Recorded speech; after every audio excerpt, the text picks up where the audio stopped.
Namo tassa bhagavato arahato samma sambuddhassa. Namo tassa bhagavato arahato samma sambuddhassa.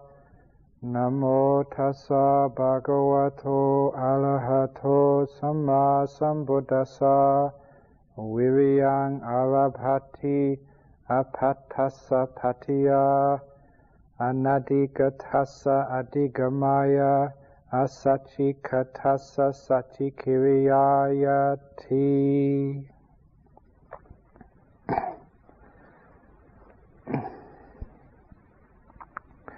The gatha which I mentioned at the very beginning was that one initiates, exerts effort, virya, in order to attain that which you've yet to attain. Apatassa patiya, in order to grasp what you've yet to grasp. Anadigatassa adigamaya, to realize what you've yet to realize. Or rather, that's the last one. Asachikatassa sachikiriyaya, to realize what's yet to be realized. The three things: to reach what's yet to be reached, to attain what's yet to be attained, to realize what's yet to be realized. That's why we exert our minds, we practice hard. And this talk I'm giving this evening is to emphasize that there are goals in this practice. There are things to achieve. I was just reading this afternoon one of these papers where somebody was suggesting there's nothing really to achieve, and all efforts to achieve originate from a sense of self, and that's not true. There is a goal in Buddhism. There are many goals which one has to reach on the way, and this is what I want to emphasize, to point out to you, that without setting yourself a goal, something you have to achieve, you want to achieve, you aspire to achieve, you'll find there'll be very little progress on this path here. When I first took over this monastery, when Ajahn Brahm left, I'd been looking many years to see what a monastery is and why a monastery flourishes and why it declines, why monks come to a monastery, why they like to practice and why they gain results in a monastery. And I often thought that a monastery would be successful if it offered monks something. If they knew they could come here and they could go away later on with something, just as a university, a college, a place of work or something, we only really do something for some sort of reward, to get something out of this. And that's valid because we'll always do this. And hopefully that one can come to this monastery and get something as a result. And the sort of things which I thought this monastery could offer to monks, both old and young, was the facilities where you could gain the goals of the holy life. When the Buddha said that gatha at the beginning, to reach that which you've yet to reach, to achieve that which you've yet to achieve, to realize that which you've yet to realize, he was talking about the goals of the holy life. What he used to call uttari manusa dhamma, those dhammas, those states which are beyond the ordinary person. These are the states of jhanas, the states of Maggaphala. This is what I hope this monastery could offer to people coming into this monastery, to practicing. And if they did leave, they could leave with some of these attainments. When I took over, I was very much aware of a monastery in Sri Lanka at that time, Mitrigala, in the Savanavana, under the abbot of Jnanarama, Venerable Jnanarama, who apparently would not allow his students to leave the monastery at all, not even to go to the dentist. until they'd attained at least fourth jhana or stream winning, and that's all. And it showed that there was something to gain from this monastic life. There was a goal, there was something you should aspire towards. I often reflect on why it was that that great teacher would only allow monks to come into that monastery who were willing to take that monastic rule on board.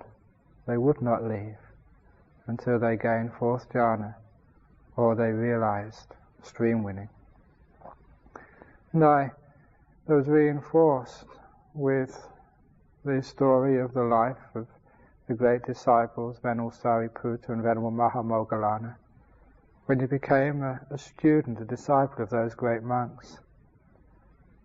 If he was a student of Venerable Sariputta, he would not let you leave, no matter how many rains you had, no matter how old you were, no matter how learned you were, until you were a stream winner. And then he would let you go and practice by yourself. For Mahamoggallana, he wouldn't let his disciples go until they were arahat, fully enlightened. He said that was one of the differences between the two disciples. But all those stories point out that there is something to gain from this monastic life. And I often thought that if a person or many people don't gain those things out of monastic life, then there's something wrong with monastic life. Not wrong with the people, but something wrong with the monastic system. Because this is the whole purpose, as I understand it, why the Lord Buddha set up the Sangha. He set up the Sangha and this system of training, including the Vinaya and the lesser rules, the monastic regulations, and all of these teachings and practices, as a means, as a way for attaining that which you should attain, you should be attaining. And in order to help attain those things, it's good to set yourselves goals. To set goals which are things against which you can initiate energy, you can strive, you can work hard. All of the great teachers which you may have heard about or personally known in the past, they all strived hard, they meditated late into the night. And their examples, which you can read about in those books, should show you what is necessary to gain these goals. But they can only generate that sort of effort, they can only generate that sort of commitment if it's very clear what they're aiming for. There's a goal to achieve. And I encourage all of the monks, novice, anagarikas, anyone staying in this monastery, whenever you stay here, don't just get by. Don't just spend the days just getting by. Just see what you can do, what you can achieve while you're here. Set yourself a goal. I use the practice of setting goals in my own meditation. Every meditation which you do when you sit down on your cushion or wherever you sit, ask yourself what you want to achieve. What are you doing this for? Because if you don't ask yourself what you're doing this for, if you don't set a goal, it means you have no direction.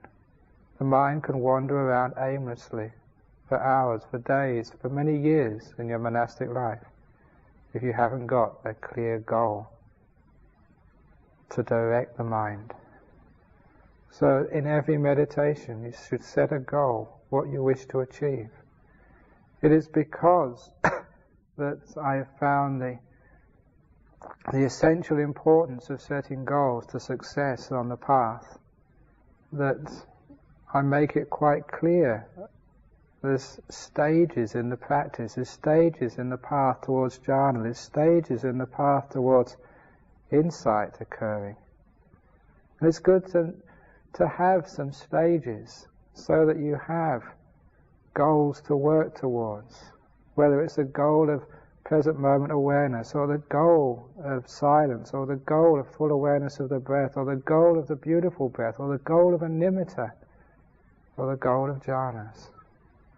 If you set yourself that goal, whichever one it is, it means that on each meditation you've got a task to perform. When you have a task to perform, something to aim for, you don't actually reach that target.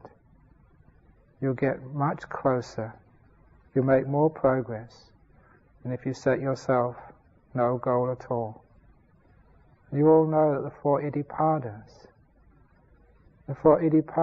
are based on setting yourself a goal, to have the chanda to reach that goal, and have it chanda samadhi to sustain that aspiration. So when you have a goal, which is, even if it's just present moment awareness, just keep the mind on that goal. Don't give up until you achieve what you should achieve. In the time of the Buddha, ordinary people achieve these goals. On meditation retreats, ordinary people achieve these goals. People come and see me, and they say they achieve these goals, and of many of them they do achieve such things as jhanas. So if they can, why can't you? Sometimes one of the reasons why I think that lay people on retreat do very well in their achievements is because they set themselves goals. In the lay life, they have to achieve. There is pressure on them to produce the goods at work or in life. Sometimes in monastic life it's too easy. Nothing much is asked of you. There's no exams at the end of the term. You can't get sacked from the monastery. Sometimes monks can get sent away, but they have to be really, really gross to be sent away. Sometimes it means we can take it too easily in the monastery. But in lay life, imagine that if you don't produce the goods, you don't have a job by the end of the week. There's always so many other people competing for your job. You've got to make the money to pay off all your bills. There's pressure on you.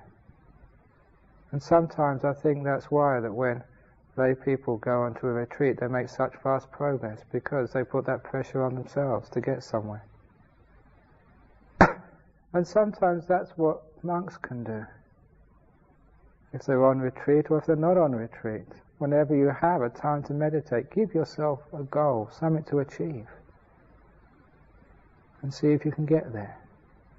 Of course, when we set ourselves goals, we should always be careful of frustration. That's why people in the West and stupid psychotherapists say you shouldn't set goals. They say it just leads to frustration. The point is, it's not goal setting which leads to frustration, it's impatience. It's in Pali, chanda samadhi, the sustaining the aspiration. It's not the aspiration which causes the suffering, it's the lack of sustaining it. As long as you keep going, as long as you keep trying, as long as you keep initiating that effort towards a very well-defined, clear goal, the Buddha promised you will achieve sooner or later. People achieve these goals because of sustaining their aspiration, developing the effort which comes from sustaining your aspiration, applying the mind, finding the skillful means. That's how you achieve. That's how it's done. So by setting yourself that goal, a very clear goal, you give yourself a chance to get somewhere. And you have to be patient. Once you set that goal, what you wish to achieve in a meditation, what you wish to achieve today, what you wish to achieve this week, this retreat, this range retreat, this year, whatever your goal is, once you set a clear goal, you've got something to strive for. You find you have a direction in your monastic life. And sustain that direction until you achieve it. Doesn't matter how long it takes. Some people take a short time, some people take a long time. For as long as you sustain your attention, you know you have to get there. So we set these goals in the practice of meditation, in the gradual basic method which I teach. I find it very useful to set a goal at each stage, whether it's present moment awareness, whether it's silence, whether it's awareness of the breath, full awareness of the breath.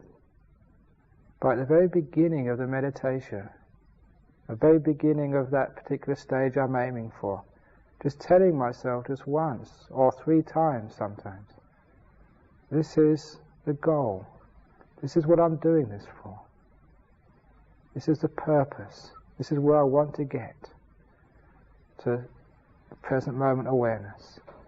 When I tell myself clearly what I'm doing this for, the mind will follow. It makes the whole practice of meditation very clear what I wish to do. But the mind is like a servant.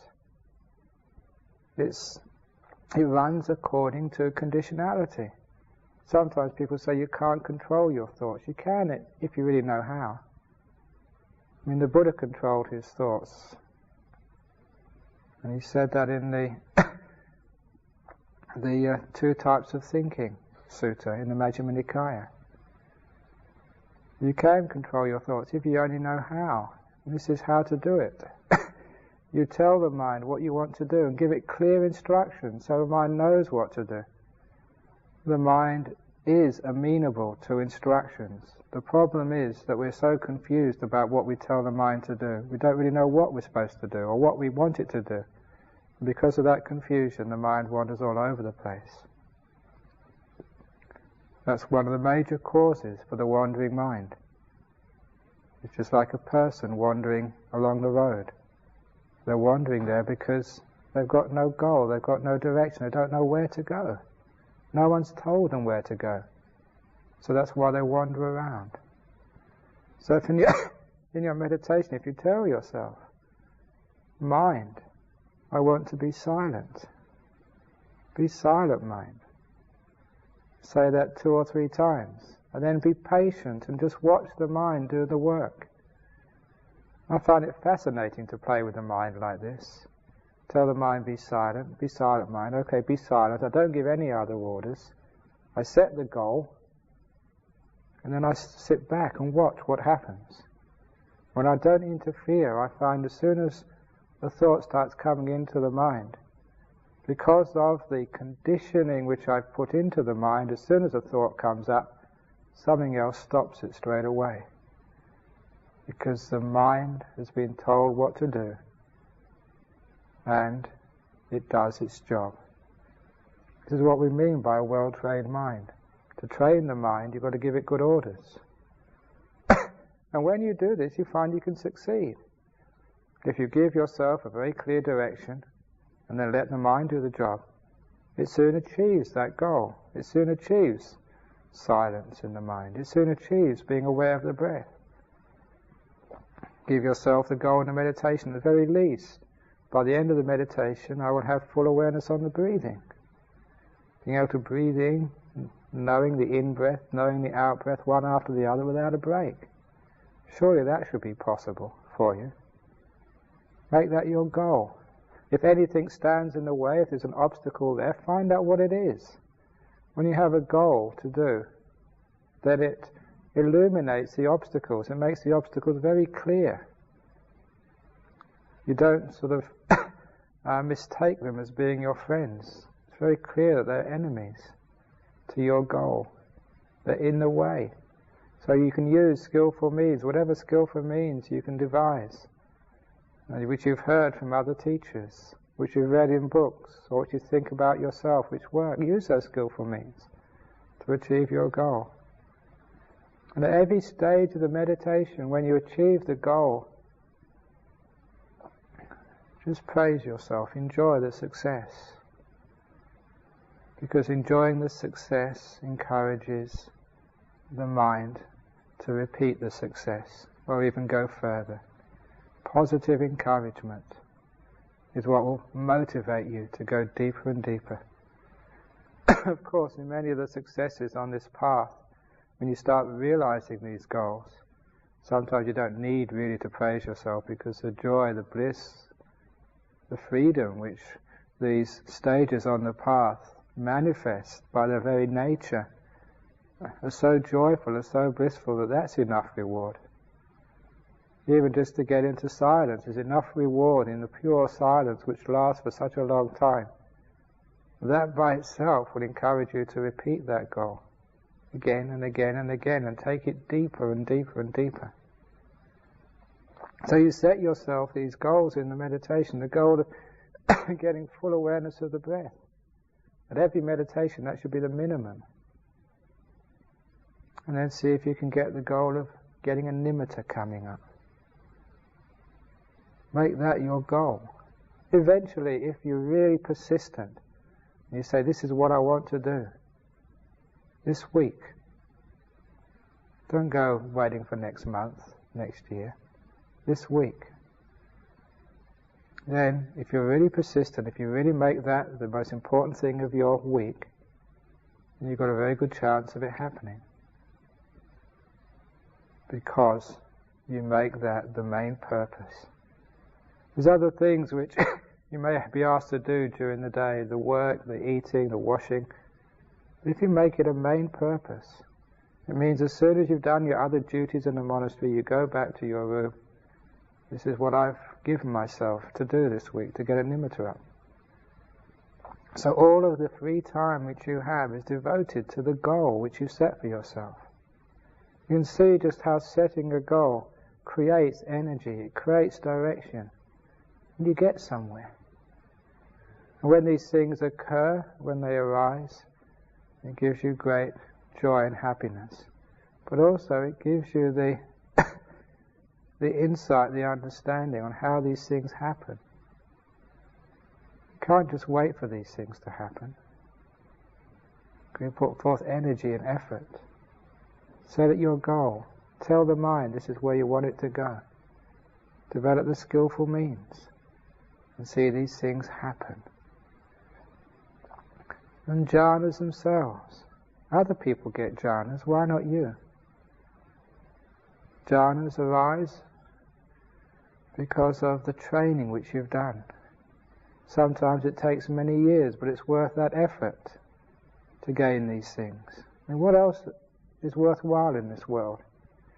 If you want to wander around from monastery to monastery, place to place, getting involved in building or getting involved in running the monastery and fighting all these legal cases, or doing your robes and your bowl, or going this place and that place and arguing on the meaning of jhanas or whether necessary or not without ever realizing them for yourselves. Do you want to go and leave and go into the world again and get into all of the futile, pointless goals of the world? And what are the goals of worldly people? Just to get enjoyment which never lasts. Just any pleasures in the world, whether it's through sex, whether it's through relationships. You know that it begins, it has to end. It's of the nature to be transient. All the people who fall in love end up falling out of love. All of the wealth which is accumulated in the world will eventually be given to your heirs. If the heirs don't get it, the government will. That's just the way of amassing possessions in the world. People think that these are goals to be striven for. But these are goals which are going to disappear and go. There's something which isn't really lasting, worthwhile. They're empty goals. You're going to get reborn again. How many times do you have to go through this mess we call samsara? Searching for pleasure, searching for something to do. Never really getting to the root of the problem, never getting any real insight or experiential knowledge of what the mind is, what the world is. I'm just reading in the newspaper today that depression is the second most, second cause of death, second highest cause of death for people in the Western world.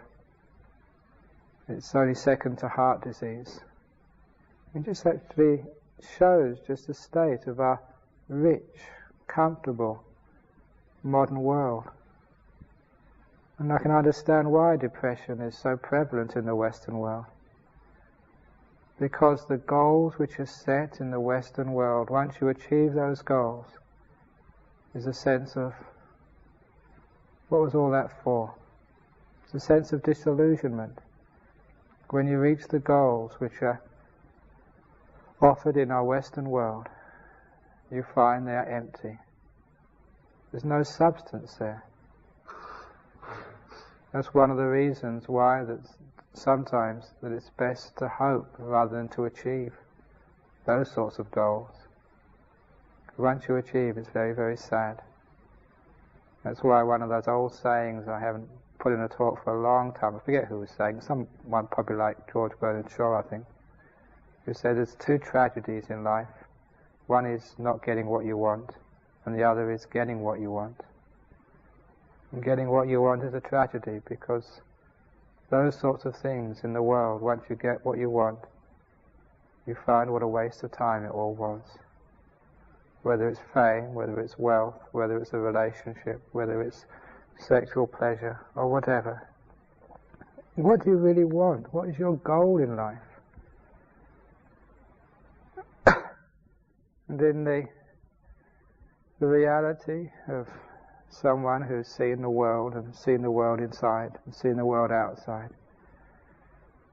in reality, when you take away all of the illusions of our life, you can see there's nothing much worth attaining out there. What's really worth attaining is the Uttari Manusa Dhamma, those sorts of things which lead out of the world, those things which lead out of the prison, which is samsara. That's why your goal should be escape.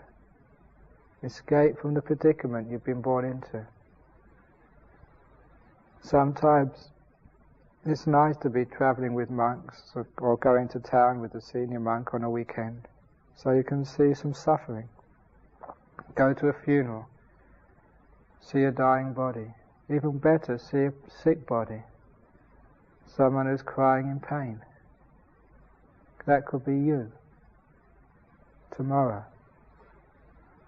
When you realize the situation you're in, that it's not going to get any better than this, it's going to get worse. Whatever age you are, you're going to get older, sicker, weaker, more painful, more ugly. No one's going to want you in the end. This is life. Welcome to samsara. Sometimes we like to think it's different, or it can be different. Sometimes we think that we're cleverer than other people, and this is not the way that we're going to go. This is the problem with life. We all have to go that way. And so when I was just listening to, or reading rather, about people who seek for suicide, or seek for doctors like Philip Nietzsche to give them a suicide pill, simply because they come to a point at the end of their lives when they cannot stand the pain any longer. That happens to many people. You don't need to go to a war zone to see torture. You can see it in hospices, you can see it in hospitals, of the lingering sicknesses which can last for many years. This is what happens. This is what we are of the nature to experience. When we see that, the goal should be to escape from samsara, to find a way to leave this world. That's why the jhanas are so important, because the Buddha said that these things are the first experience of leaving the world. They're not of the world, they're of the mind. So if we make that our goal, it's a very worthwhile and useful goal. It's worth spending our time striving for this.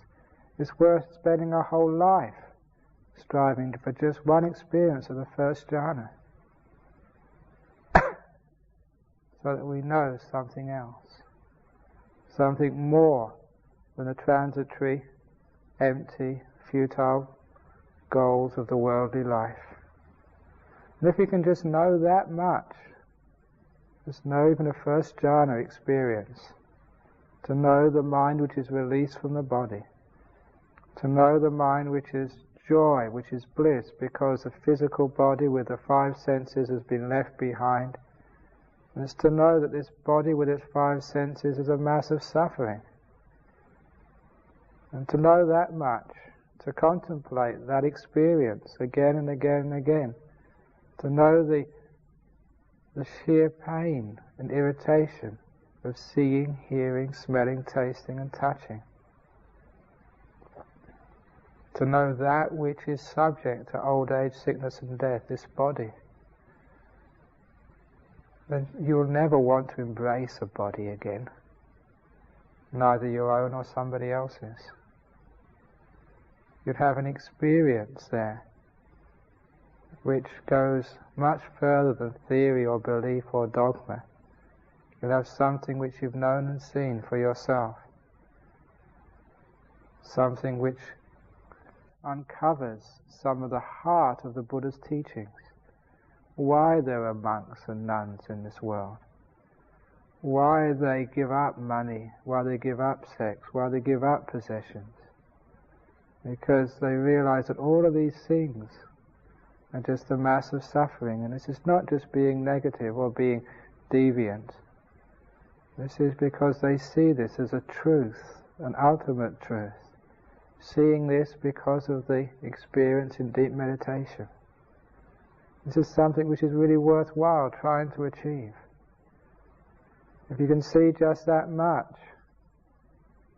it will help you abandon the sensory world, the world of the five senses.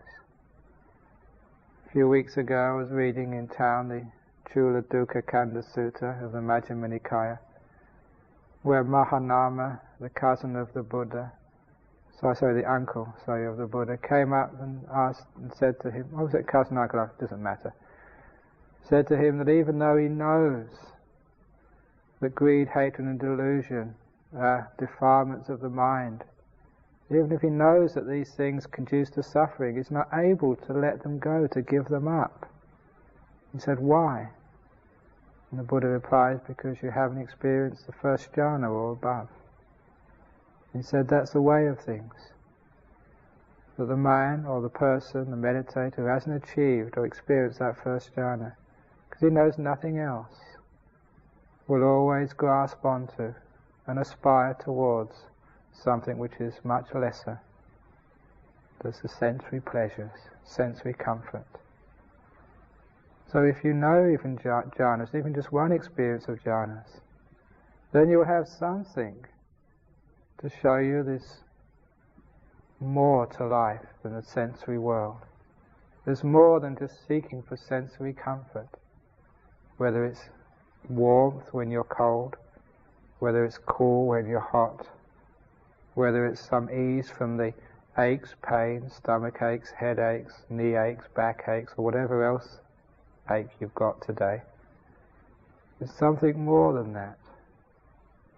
And it's only when you realize this, the escape, the liberation of the mind in deep meditation, can you truly not be one who doesn't worry so much and be concerned so much about this body, about keeping it warm, keeping it cold, keeping it well fed, having this, having that.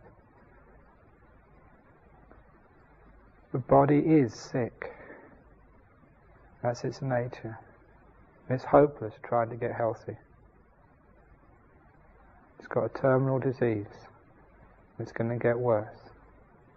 Your only hope is not in some magic medicine.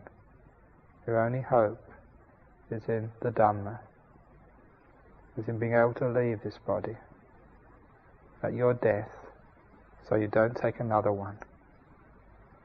Otherwise you have to go through this all over again. So the goal of jhana is only subsidiary, to give you something to work on, to gain that insight of stream winning, which shows you just how futile, how much of a waste of time is anything else except monastic life.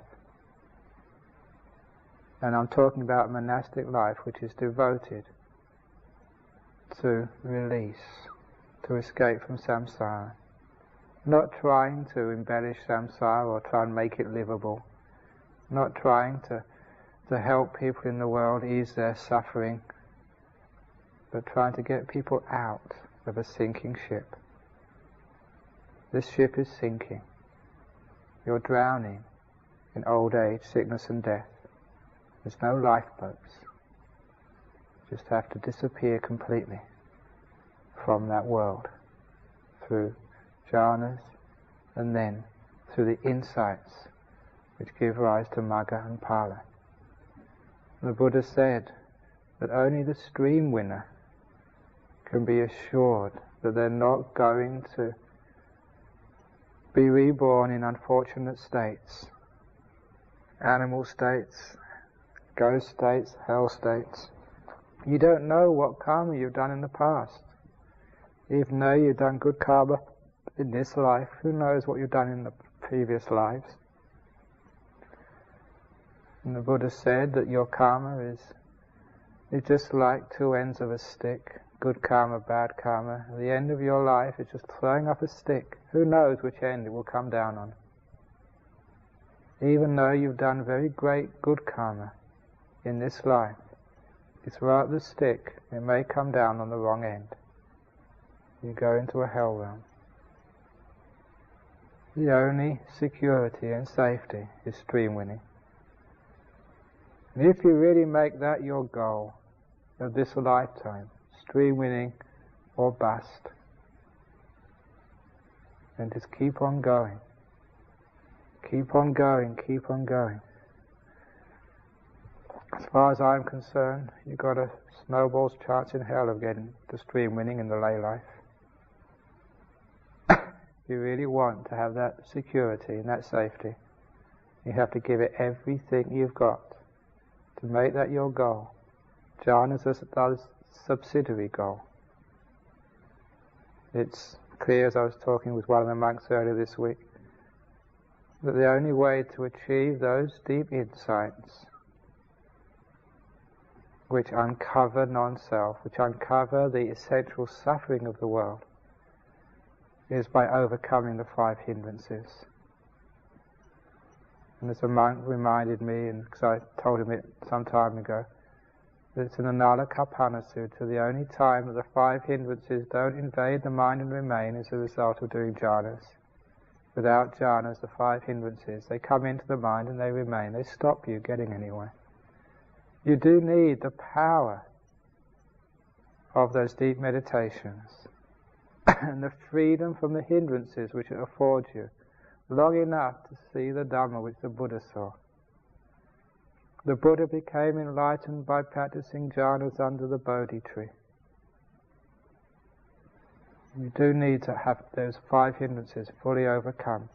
You do need to be able to have the evidence, the data of a mind which has been released from the body, which is separated from the body, to see that sabbe sankhara dukkha, that all sankharas are suffering. This whole body, with its whole 5 senses, are suffering. Only when a person sees sabbe sankhara dukkha can they be called a stream winner. The important thing is all. You can understand that once a person sees that the whole lot is suffering, sees it very clearly, then of course they will not pick up, grasp, attach to that world. They will not have the glue which sticks them to samsara. They're on the way out. They're a stream winner, 7 lifetimes at most, to full enlightenment, to release, to freedom from this burning world. So you do need to see that. The only way you can see the sabbe sankhara is all sankharas, is actually to see each sankhara, to see all of the sankharas. The problem is that there's still many sankharas which we just have not experienced, have not seen. We hope that they are happiness. You see the whole lot, then you can see very clearly that they are suffering. When the Lord Buddha taught the first noble truth about suffering, dukkha, it was all things are suffering. There's a whole lot. There's nothing worth holding on to in this universe. There's nothing at all. So abandon, give up everything. It's only then can one start achieving these great goals on the path. Again, last weekend, reading the Mahasacika Sutta, it contains a really beautiful simile of the wet, sappy piece of wood. The three similes he gave to Sacika: the wet, sappy piece of wood lying in the river, the wet, sappy piece of wood which had been taken out of the water but which was a long way from the banks, and the piece of wood which had dried out. The piece of wet, sappy wood lying in the river, there's no way you can light a fire with that. The wet, sappy piece of wood which has been taken out of the river and is a long way away from the river, but which is still sappy and damp, again, you can't light a fire with that. It's only with a piece of wood which has been taken out of the river and is dried, so there's no moisture, no sap left. You can start a fire with that one. You can see the beautiful simile there. That if you're a person who's immersed in the sensory world, there's no way that you can experience jhanas, firing the mind. Jayati is to burn. It's also to meditate. So when you can fire that mind by taking it out of the sensory world and letting it dry, sometimes it takes many years to dry, but it's worthwhile. You take it away. But of course, sometimes what happens, it starts to dry out because you've left the sensory world. If you start dipping it into the water again, you've got to start all from scratch again. Just one little, even though it's dried for many months, just one little dip inside, and it gets wet again, you're back to square one. So this is, our goal should be to see if we can dry out from the sensory world, to restrain ourselves from indulging in the pleasures of the five senses, to be someone who seeks pleasure outside of that world, in deep meditation. Someone who doesn't care about the temperatures, someone who doesn't care about the food you eat, someone who doesn't care about the comfort of the body, or the health of the body, the sickness of the body. Just do the minimum just to keep this body going. And spend more time. Your main goal is not to get healthy, not to get comfortable. Your main goal is to get jhanas, to leave the world, not to try and make something of the world. When you set that goal very clearly, which certainly I set that goal for this monastery many years ago, you can see just why this monastery is as it is. That's why that we have this routine. That's why we have huts in the forest, individual huts with meditation paths. That's why you're allowed to have tea and coffee in your rooms, in order to assist the practice of jhanas, in order to assist the realization of stream winning. That's my main goal for each person in this monastery. That's why I'm a teacher. It's not the teacher to try and get some status. You don't get any status being a teacher in Australia, not here. You just get headaches. You get extra work. But you do that because you want to help others achieve this marvelous goal, the fruits of the holy life. There's another sutta which comes to mind, I forget which one it is now, where Venerable Ananda teaches someone about the reasons why the holy life is successful. He says that only if, under a teacher, that people achieve at least jhanas, or Maggapala. And if a person hears that under a certain teacher people achieve jhanas and Maggapala, then they think that they want to live under such a teacher as well. It makes a holy life possible, attractive. There is a goal which we should be aiming for, and we should be satisfied with nothing less. We should have the endurance to keep on going until we reach these goals. We should have the confidence, the faith that we can achieve these goals, and it's only a matter of time. And we should have the endurance to keep on going until we get there. It doesn't matter how long it takes. Just again, remembering the story of those monks in the time of Kassapa the Buddha, who went up the top of a mountain, threw the ladder away, and said, "We're going to sit and meditate up here until we become enlightened or die." One of them became enlightened, one of them became an anagami. One of them was Bahia, who didn't become enlightened in that life, but the next one. You can see just the power of setting goals, the power of energy which it generates, and the fact it opens a way to achievement, getting somewhere. So make a goal for this lifetime of yours. You've been born in a human body. You've met the Dhamma of the Lord Buddha. There are places you can go to develop and to achieve that big goal, set subsidiary goals. So on every day, on every hour, you have a direction in your practice here. You know what you're doing and why. And you can measure your progress as you go along. This monastery would be a waste of time if people don't achieve jhanas and stream winning, once returning, non-returning arahat here. All of the hard work, all of the resources, the donations of all of the lay people who have built this monastery and fed you. It would be such a shame if it's not used to achieve, realize the Dhamma which the Lord Buddha realized.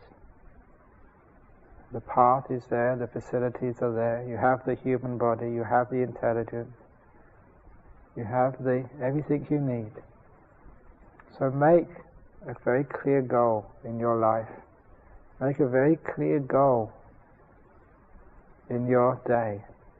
Make a very clear goal in this next meditation when you sit. And see how you can develop the setting of goals. If you find frustration, it means you've set too high a goal or you've been too impatient. Set a goal which is furthering you on the path, something you can achieve, and when you achieve that goal, give yourself a reward. And keep on going. Don't give up until you get jhanas, until you get stream winning. Don't give up until you get to become a full arahat, fully enlightened, for the benefit of yourself and the whole world. If you really want to help the world, that's what you should be doing. Sometimes that people think that being enlightened is being selfish. But always remember the phrase in the Ratana Sutta about the Buddha Nibbana Gaming Paramankitaya. The one going to Nibbana does so for the ultimate, the highest benefit of the world. Paramankitaya. So that's the best thing you can do for the whole world. It's becoming an arahat. And go out there and help people then. Teach. Make some more arahats. But please get there first of all. So that was a little talk on setting goals in your monastic life, in your meditation, in your day, in your year. So you've got some direction. So you don't wander around wasting time. Has anyone got any questions about this evening's talk?